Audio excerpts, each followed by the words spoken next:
Hi everybody, welcome to Mr. Natural's Music School here in San Francisco, California. Well, today we're going to sum up. Now, my students and my partner says I can't do this in 15 minutes, so I brought a little timer here with me, a little 15-minute timer. What we're going to do is see if I can do this in 15 minutes. This will be a summary of everything I've done in the last 4 or 5 weeks. Okay, first of all, the staff is made of 1, 2, 3, 4, 5 lines for 5 notes. 1, 2, 3, 4, 5, and 6 spaces. 1, 2, 3, 4, 5, 6. Now they tell you 4, but that's wrong. There's actually 6. There's the top and the bottom space as well, and everybody knows that. All right, so that is 11 notes. Now, if we add a thing known as a ledger line above this, and we put a ledger line below this, that now gives us 4 more, or it now gives us 1, 2 here, and 1, 2 here, so we now have 15. Now, 7 plus 7, which is an octave, is 14 plus 1 equals 15. So 15 notes is enough to give us 2 octaves of notation. And most instruments are 2 to 2.5 octaves, all right? We're playing the violin in first position, it goes up 2 octaves plus 3 notes, and you can, if you play out on the top string, go up another octave, so you can have 3 octaves. Same on viola, cello, etc. So going across in first position, you have 2 octaves and 2 notes, basically. So that is enough to show almost any musical instrument. The next thing is we have these things known as clefs, which add names to these lines and spaces. Now, the clefs, there were lots of clefs, and they've all condensed on down over the years to just 3 clefs. The first clef is called used to be called the G clef, because it's actually the letter G. The next clef is called the F clef, because it's actually the Old English way of writing the letter F. And then this funny little thing,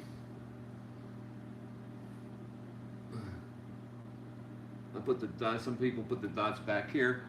This is called the transposition clef, or the C clef. So you have the letter G, the letter F, and the letter C. And these are placed on the staff to designate the G above middle C. This is middle C on the piano, and this is the F below middle C. Now, clefs would be moved to any line because the lines are positive space, and the background is negative space, so the spaces are background or negative space, and the positive space is easy for the eye to hang on to. So the clefs would be put on any line they needed to get that 2-octave bandwidth to write the music for any instrument. And the clefs used to move around. But what happened is, over the years, the clefs have become immobile, and they have moved to what's known as now a grand clef, or grand staff, in which 2 of these are hooked together by a bar, and then the treble clef, or G clef, is placed there. The F clef is placed here, and the C clef is placed there. Now, you'll notice again, we have how many spaces down here? 1, 2, 3, 4, 5, 6 spaces. And how many spaces here? 1, 2, 3, 4, 5, 6 spaces up there. But you'll notice that right here, everything's going space, line, space, line, space, line, space, line, space, space. Line, space, line, space, line. So right here, there is an invisible line known as the middle C line. So on the grand staff, they do not draw it in because we have a space here and a space here. And so this is implied. The C is implied.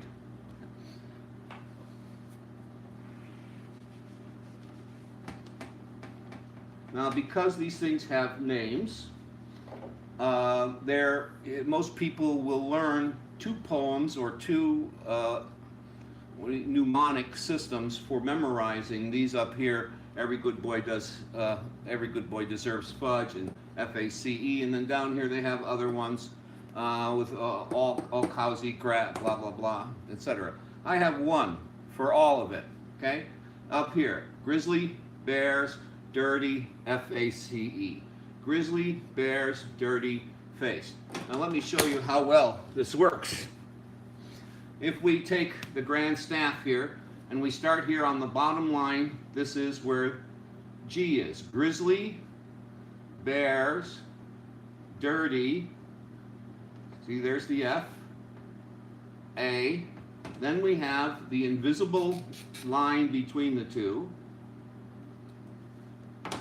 C, E, and then again, here's the G, grizzly, bears, dirty, F, and we take and put up two ledger lines,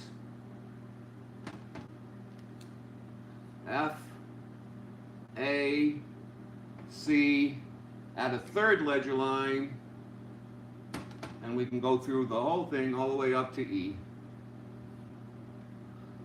Grizzly bears dirty FACE. Grizzly bears dirty FACE. Well, that's all well and good, Natch, but what about the spaces?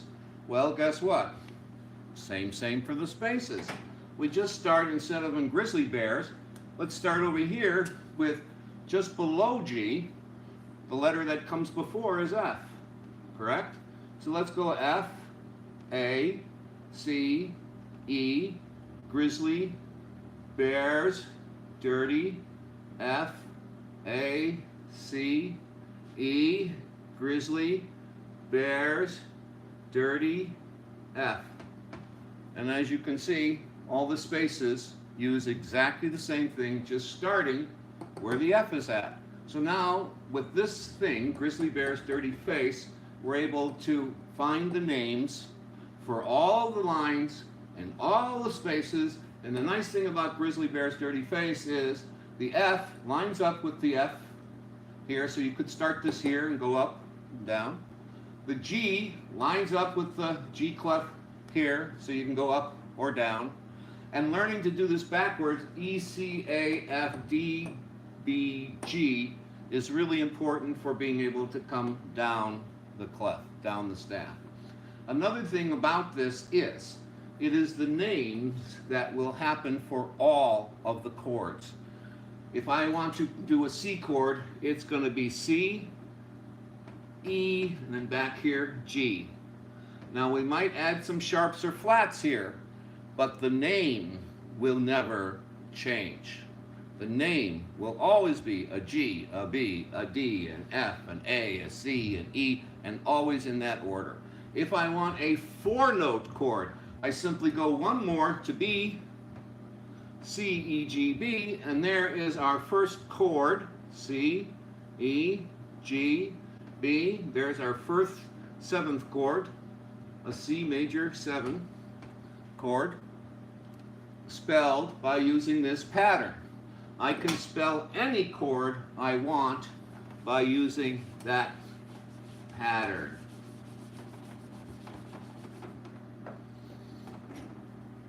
Okay, let's restore clef.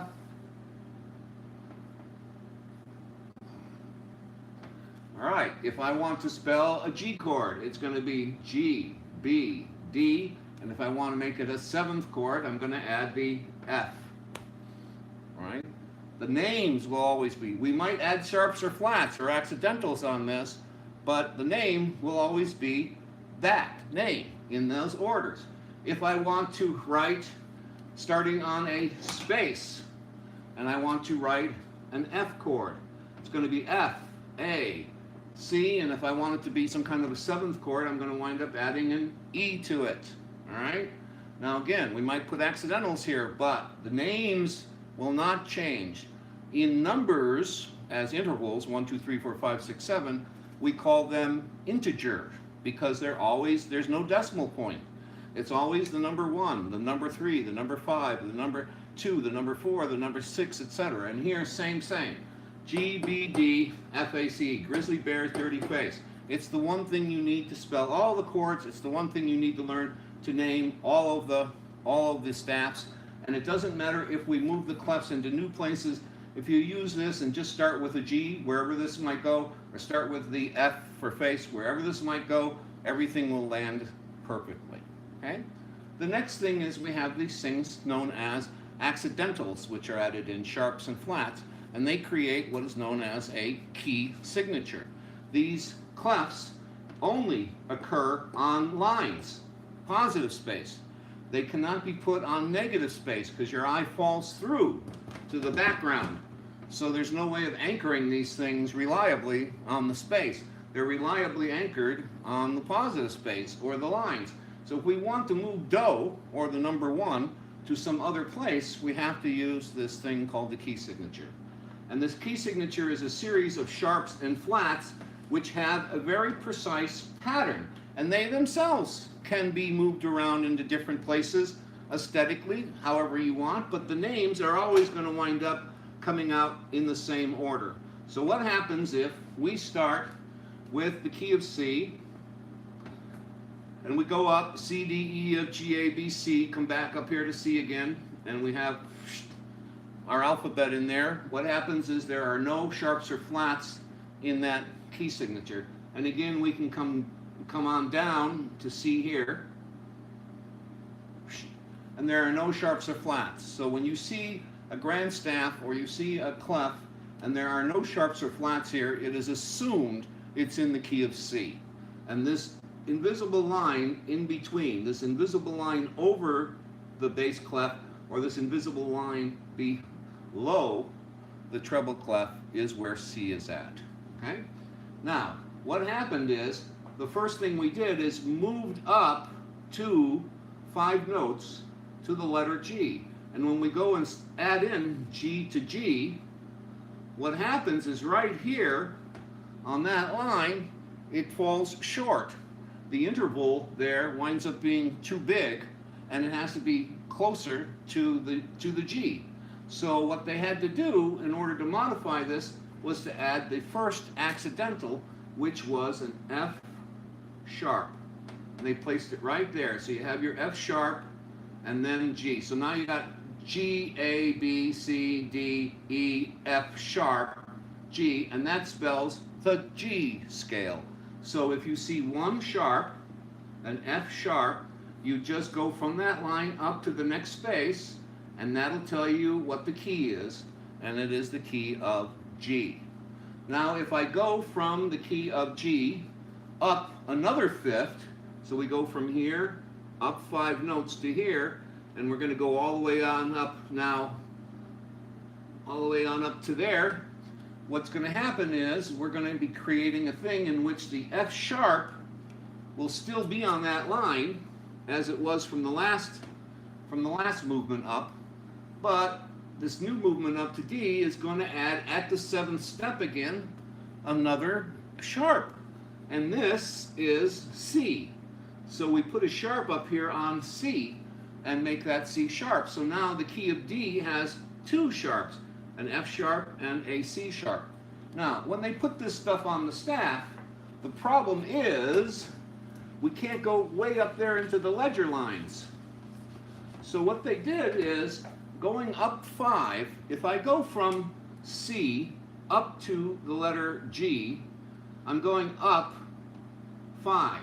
But if I go from here down to where G is at, it's 1, 2, 3, it's only 4 letters down to get the same thing. Here is G, and here is G. So from C, we go up 5 to get the G, sharps are going up 5, and we go down 4 to wind up with the same letter name, G. A fourth is called the inversion of a fifth. The fifth, the root, is on the bottom, and for a fourth, the root is on the top of that interval. So we use this pattern of up 5 and down 4 to generate the rest of the sharps and flats for all the rest of the key signatures. So let's do that and see what happens. If we start here with F sharp, we now can't go up into these ledger lines, so we have to go down 4. 1, 2, 3, 4 to this space.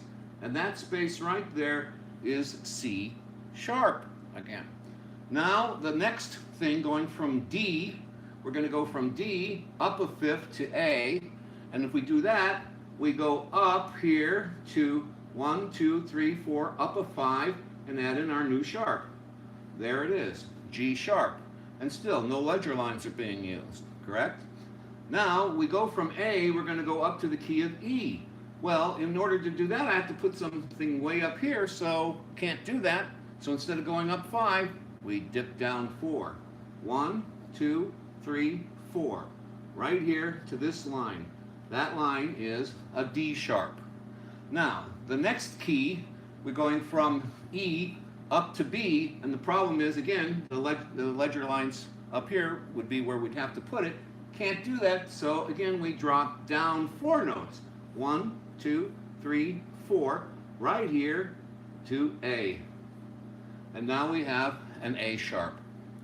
And again, if we go from B to F sharp, now what's going to happen is we're going to go up 5 notes again. 1, 2, 3, 4, 5. And our next sharp is going to come in here on the E line. And again, can't go up 5, so we go down 4. We go down 4, 1, 2, 3, 4, right here to the B line. And there we are on the B line. 1, 2, 3, 4, 5, 6, 7. And that's how those 7 sharps occur and why they wind up in this position. However, you can change this pattern if you keep the formula correct.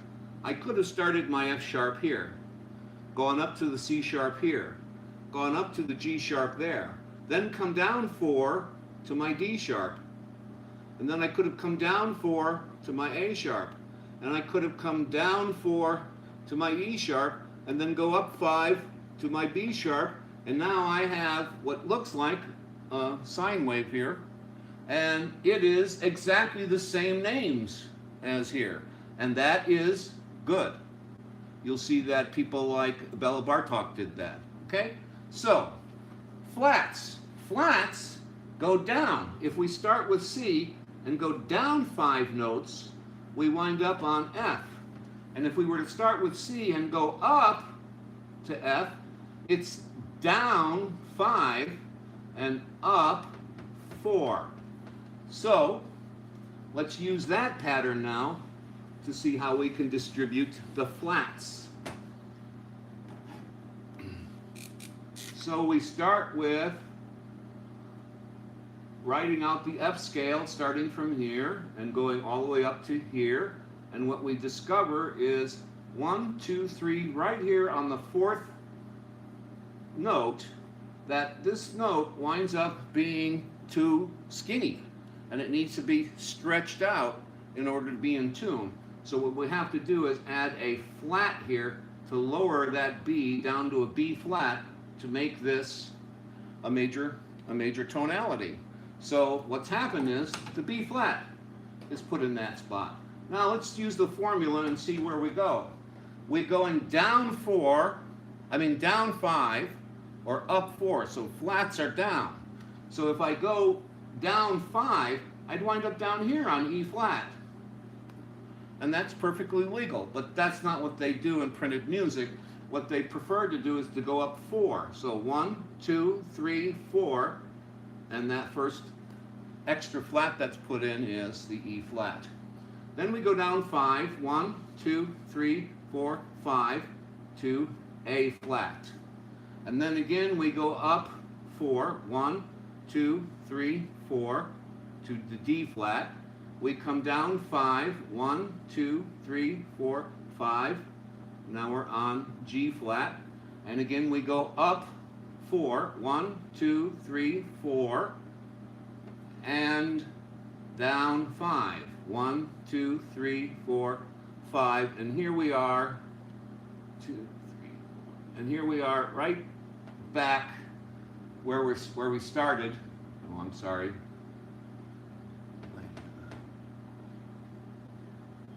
Yeah, that's correct. And then we go down to, it should be F flat. I'm sorry. It's down a fifth.